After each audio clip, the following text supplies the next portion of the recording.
Halo, Sobat Info Sepak Bola 08.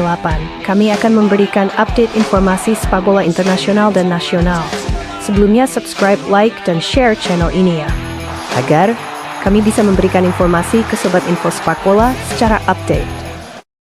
Menteri Pemuda dan Olahraga, Menpora, Dito Aryo Tejo, memberikan perkembangan terbaru terkait Timnas Indonesia melawan Bahrain dalam lanjutan putaran ketiga kualifikasi Piala Dunia 2026 Zona Asia Grup C. Timnas Indonesia dijadwalkan akan menjamu Bahrain pada 25 Maret 2025 dalam putaran ketiga kualifikasi Piala Dunia 2026 Zona Asia, pertandingan ke-8 Grup C. Namun, Federasi Sepak Bola Bahrain, PFA, menolak bermain di Indonesia. Mereka mengaku mendapatkan ancaman pembunuhan dari netizen Indonesia usai menerima serangan demi serangan. Dito Aryo Tejo bersama Ketua PSI, Erick Thohir, juga bersedia menjamin keamanan Bahrain selama di Indonesia. Jadi, mereka merasa harusnya tidak ada alasan Bahrain enggan bermain di Jakarta. Menurut Dito Aryo Tejo, dengan jaminan yang diberikan, AFC bahkan FIFA harusnya tidak mengabulkan keinginan Bahrain agar lokasi laga dipindah di luar Indonesia.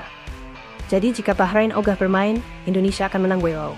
Ya pokoknya kalau Bahrain, saya bersama Ketum PSSI telah memberikan statement resmi, kami menjamin Bahrain ketika bermain di Indonesia, ujar Dito Aryo Tejo. Tak akan ada ancaman dan keamanannya pasti terjamin. Jadi klaim-klaim dari Bahrain yang mengatakan tidak ada rasa aman bermain di Indonesia, kita pastikan tidak ada potensi ancaman atau keamanan yang membahayakan. Jadi seharusnya tidak ada alasan dan FIFA pastikan pertandingan tetap di Indonesia, harus di Indonesia. Kalau tidak menang WO, imbuh Dito Aryo Tejo.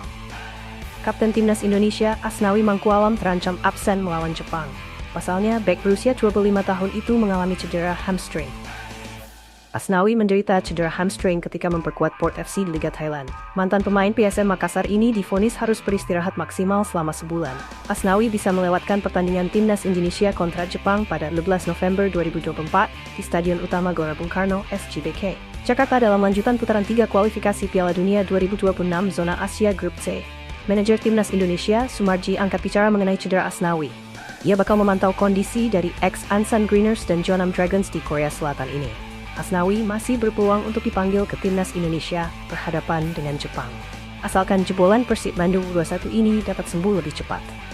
Kita lihat perkembangannya karena masih cukup waktu untuk Asnawi melakukan penyembuhan, ujar Sumarji saat dikonfirmasi Bola.net, Senin 21 September 10. Sebelumnya Port FC menginformasikan Asnawi berkutat dengan cedera otot robekan hamstring grade 1 saat membantu tim menang 3-2 atas Nakhon Ratchasima dan turut mencetak gol.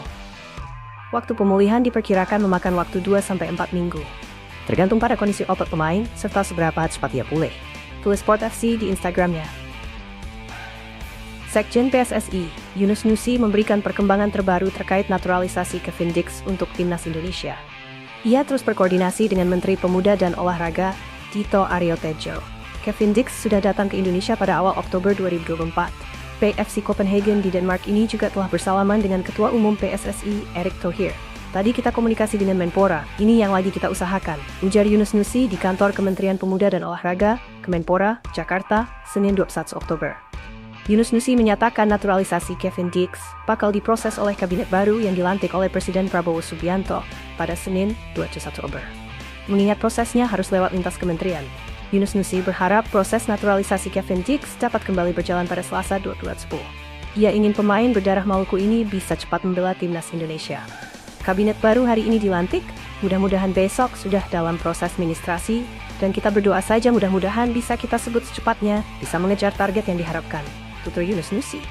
Kevin Dix dulu, pokoknya setelah jabat tangan dengan Ketua Umum PSSI baru kita umumkan, imbu Yunus Nusi. Apabila proses naturalisasinya berlangsung cepat, Kevin Dix berpeluang debut dengan Timnas Indonesia pada November 2024. Namun jika tidak, selambat-lambatnya pada Maret 2025. Klub Premier League, Manchester United nampaknya masih penasaran pada sosok Ronald Araujo. Setan Merah dilaporkan mengincar sang bek untuk tahun 2025 nanti. Araujo bisa dikatakan salah satu pemain inti Barcelona. Sang bek menunjukkan performa yang cemerlang di lini pertahanan El Blaugrana. Performa apik bek Timnas Uruguay itu membuat Manchester United kepincut. Sudah 2 tahun terakhir, MU mencoba untuk merekrut Araujo, namun mereka selalu menemui kegagalan. Dilansir Football Insider, MU masih belum menyerah untuk mendatangkan Araujo. Mereka kini memantau perkembangan sang bek di Barcelona untuk didatangkan di tahun 2025 nanti. Menurut laporan itu, Manchester United mengincar Araujo untuk memperkuat lini pertahanan mereka. MU dikabarkan akan berpisah dengan 3 bek tengah mereka di tahun depan. Johnny Evans, Victor Lindelof, dan Harry Maguire dilaporkan akan dilepas oleh Setan Merah. Penyerang Manchester United, Rasmus Højlund buka suara terkait komparasinya dengan Ruud van Nistelrooy. Sang striker menolak disamakan dengan sang legenda. Di akhir pekan kemarin, Rasmus Højlund berhasil pecah telur di Premier League. Ia mencetak gol kemenangan Setan Merah saat berhadapan dengan Brentford. Gol Højlund itu mengundang perhatian banyak pihak, khususnya para fans MU. Pasalnya, penyelesaian akhirnya mirip dengan penyelesaian akhir Ruud van Nistelrooy. Alhasil banyak yang menyebut bahwa Højlund berpotensi bisa menjadi striker hebat seperti van Nistelrooy. Apa kata sang striker soal itu? Diwawancarai seusai laga tersebut, Højlund menolak untuk dikomparasi dengan Ruud van Nistelrooy. Ia menyebut bahwa ia dan sang guru adalah dua pemain yang berbeda yang tidak bisa disamakan satu sama lain. Saya tidak mau dibandingkan dengan dia, Van Nistelrooy, ungkap sang striker.